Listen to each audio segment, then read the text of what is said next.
Next on the list, a matchup that we would have thought had no juice going into this year. All of a sudden, very interesting. Boston College going to Ooh. Como to take on Mizzou and company.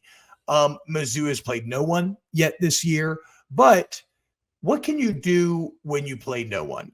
You control what you can control, and Mizzou's won 89-0 in their combined 2 games, right? So, yes, they played no one, but they have looked perfect while doing so, right? This is a team that is obviously locked in, that believes in the preseason hype and wants to live up to that preseason hype. So they're kind of validating how we talked about them to the offseason. Boston College is coming from a complete different direction. Because we thought they sucked. Nobody talked about them. And now all of a sudden they go and really just beat the hell out of FSU. They're undefeated. They find themselves back in the top 25 for the first time in a few years. And guys, we have to remember, we clown Bill O'Brien. Bill O'Brien is an awesome football coach. He ended up being a terrible NFL GM. But this is a man who brought Penn State back from the absolute brink of, hell after the scandal. He won multiple division titles in the NFL. Even though Alabama fans hated him, he still put together insane offensive numbers consistently at Alabama.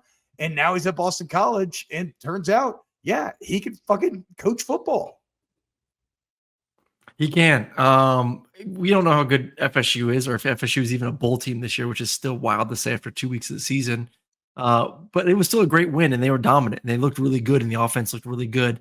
I want to talk with Missouri first. To me, last week, seeing what they have at the skill position, we talked about, because I had their bowl game, so like another bowl game, but their spring game. So I got to really see it, talk to the coaches, get some on us, and they're like, trust me, like our receivers are loaded this year. Like we've gone back and watched that Alabama team and seen what they did with all their depth and how to get guys involved. Not saying that they're as talented as those Alabama teams, obviously, on receiver, but they just like that we can get multiple guys the football and they can make plays. They can make one-on-one plays. And we're seeing that right now from Theo Weiss. Like Luther Burden goes out of the game because of some illness. Theo Weiss balls out. So like you got Theo, you got Marquise, you got Luther, you still got Mookie as well at the receivers. Like you can go 10 personnel, 4 receivers on the field and feel really good about it. And they like their tight ends. And then guess what? You hit a home run in the transfer portal with Nate Noel and Marcus Carroll. So this is a really, really talented offense. This is a defense that you allude to has not given up a point yet. That's flying around. That's making tackles. That's popping pads. All that good stuff. Yes, against lesser.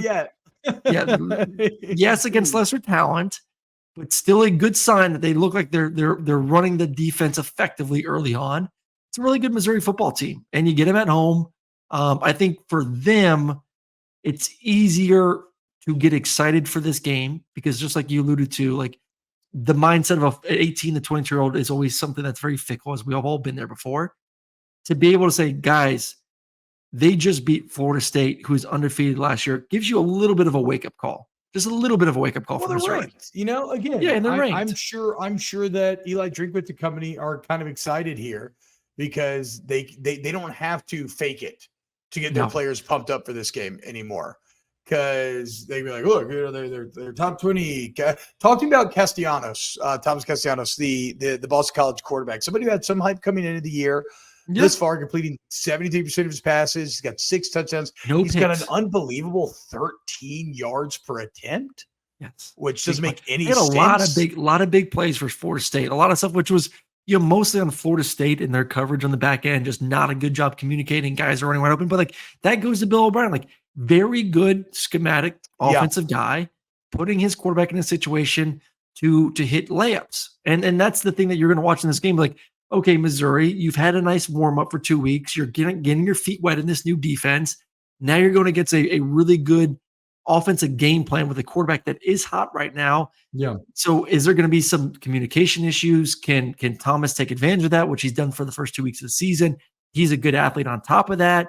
It's just a really balanced offense. But no, like I've been really impressed with, yes, things have been open, but you still got to hit them, and you got to put it in the right spot where you can get catch yards after catch, and he's done that so far this season. Well, and Castellanos can run, and then so can Ward Robichaud. I mean, right now, Boston College leading the ACC, rushing for 280 a game. And I And know the 5.8 Duquesne, average. yeah, the 5.8. Duquesne game kind of, juices these numbers a bit, but even at the end of the year, I think that I feel pretty comfortable in that saying that this will be one of the better rushing teams in let me look at the game log here. I mean, yeah, again, so yeah, Duquesne 46 for 302, but against Florida State 52 for 263. Mm, So still mm, averaged 5 yards a carry, still found the end zone yeah, twice. It's not a fluky no, run game. So a great test for this Missouri team, which feels very confident, but hasn't really been tested as of yet. And what a moment, though, for Bill O'Brien here, year number one. Boston, traditionally such a pro sports town. But so the first ever school I ever got recruited to was Boston College. And I went up to there and saw a game. And it was against Cincy State. It was actually a packed house. It was snowing a little bit. It was fucking awesome. yeah. I later went and hung out with one of my buddies who played at Harvard. I smoked weed and these like Fox clubs with like mahogany and leather everywhere. I remember going on a tour of BC and feeling like I was on a movie set of Hogwarts or something.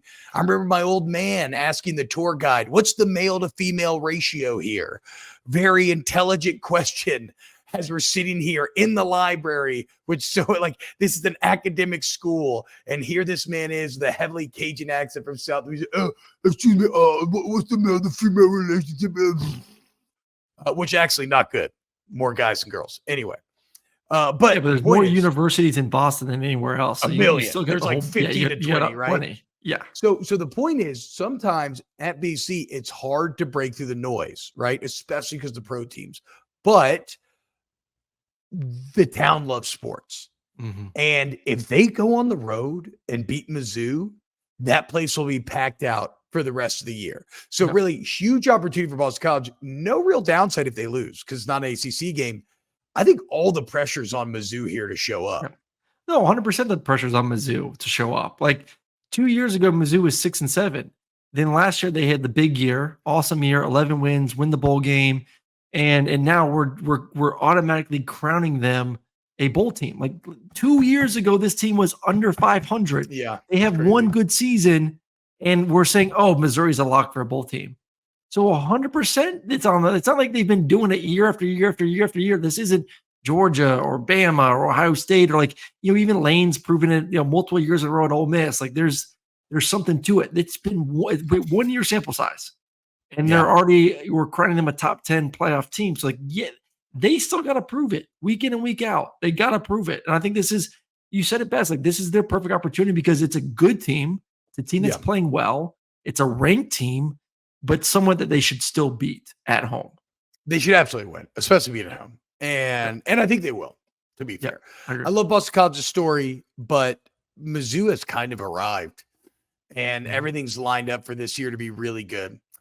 And they'll definitely probably take a step back when you lose this crop. But again, what did we talk about with Kentucky yesterday? In this new era of college football, old ceilings have been shattered. Mm-hmm. And in Mizzou, you have a flagship that has no competition for in-state resources. Mm-hmm. Remember, they're the ones that passed the NIL deal where if you committed them out of high school, you can immediately start getting paid money. So like they have the potential, if they follow through on this year, they have the potential to keep this thing going year in and year out, but you must win games like this consistently. And I think they will. Give me to Mizzou to beat Boston College at home. I'm with it.